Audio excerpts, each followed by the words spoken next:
If you're looking for the perfect grey shade for your next interior project, you're in the right place. Grey Dulux Colours is one of the most popular blogs on my site for colours each month. So today I'm going to be sharing with you 7 of my favourite grey Dulux shades that are perfect for almost any interior project. I'm covering light shades and more darker shades to help you on your way to finding your perfect Dulux colour. Now I'm going to get started with some of the lighter to mid-range shades to start with, and these are enduringly popular in interiors because they're so versatile. They work well in a neutral colour scheme if you want to incorporate earthy colours, but also your more dark defining shades such as navy blue and forest green. So the first colour, which is one of the most popular Dulux grey shades, is Polished Pebble. If you're looking for a cool neutral that's light grey and it's got a lovely air about it, then this is one of the best shades for you to give it a go. What I love so much about a light grey like Polished Pebble is it works with so many different colours, from your neutrals all the way through to your bold statement making shades.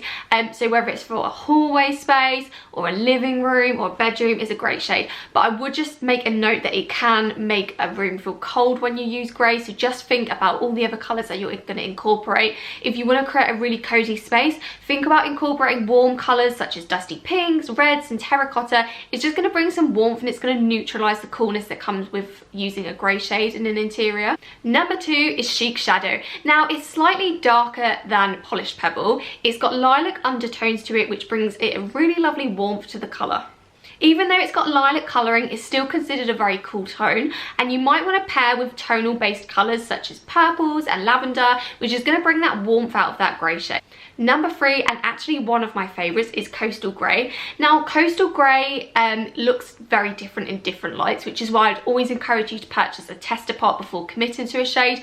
It has blue undertones to it, so it does look blue and grey, whatever light that you're looking at it in. And what I love about it is it's brilliant for sunny south-facing rooms, and whilst it is cool in nature, it's perfect if you have a coastal inspired interior, and you can still make it feel quite warm by incorporating some warmer shades such as sage green, some warm creams, and don't forget a black accent or two, which is going to help define the colour scheme. Number 4 is Garden Gray. Now I absolutely love this colour because it looks like a grey, a sage green and even a blue in certain lights. It's got a real lovely warmth to it, and it's not as cool as other shades such as Polished Pebble or Chic Shadow.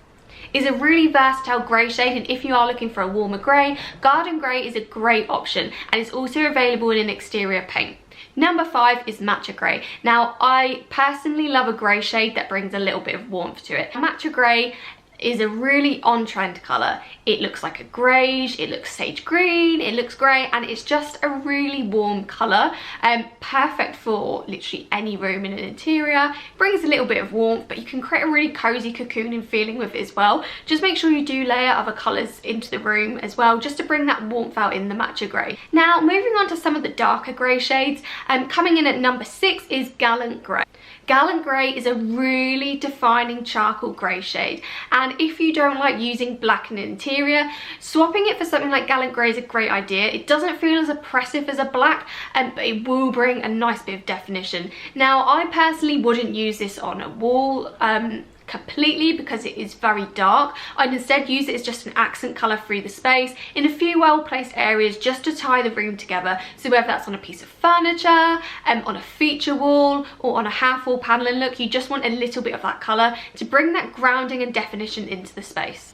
And lastly, coming in at number 7 is Urban Obsession, a really popular grey shade in the Dulux range. Now Urban Obsession isn't as dark as Gallant Gray. I describe it as a mid to dark tone of grey, and it's really beautiful, providing a defining accent in a space just like Gallant Gray. Now Urban Obsession has been described as a dark slate or a charcoal grey colour, and again it just comes under your lighting and your conditions. Light really affects how colour looks, and you've probably heard yourself saying before, let me see that in a different light, and that's all down to the light, the natural light and the CRI that you're using on your light bulbs. So do get a tester and paint a swatch in your chosen room before you commit, and then you want to have a look at how it feels throughout the day, what it looks like for natural light and also artificial light in the evening. Now there are so many grey colours in the Dulux colour chart, and I've listed most of them over on my blog post, which I will link in the comments below. These are just 7 7 of my favourites, including some of your lighter to your more dark defining shades, and hopefully you found a colour that you really like the look of. As I've said and mentioned a lot in this video, please do get a tester before you commit. It's just going to help your decision a little bit more. And if you really can't whittle it down, pick 2 to 3 shades and line them up next to each other so you can look at them in different lights during different parts of the day. So I hope you enjoyed watching this video today. Please do give it a thumbs up if you enjoyed it, and I look forward to seeing you on my next video.